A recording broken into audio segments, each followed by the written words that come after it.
नमस्कार मंडळी, मी मनीषा आणि माझ्या मिनी ब्लॉग मध्ये तुमचं स्वागत आहे. तर आज होती संकष्ट चतुर्थी, म्हणून इथे अंघोळ वगैरे करून पहिले पूजा करायला घेतली. तर इथे गणपती बाप्पाला मी पंचामृताने मस्त धुवून घेतलं आणि नंतर मग पाण्याने धुतलं आणि पाण्याने धुतल्यानंतर त्यांना पुसून चंदनाचा टिक्का आणि अष्टगंधांचा टिक्का लावला आणि फुल अर्पण केला आणि नंतर मग दुर्वा अर्पण केला.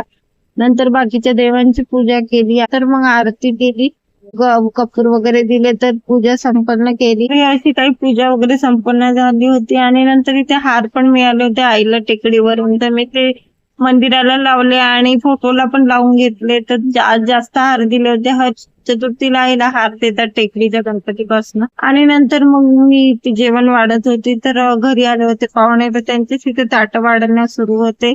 आणि त्यांचं जेवण झाल्यानंतर दोघांना एक डिशा वेजला जेवण दिले. जेवण झाल्यानंतर आम्ही पण फराळाचं केलं. नंतर मग आम्ही गेलो खाली काम करायला, कारण खाली ना त्याचे वर्कर सुट्टीवर होते म्हणून आम्हीच काम करायला घेतलं होतं. तर बाबा बॉटल भरून देत होते आणि आम्ही स्टिकर लावत होतो.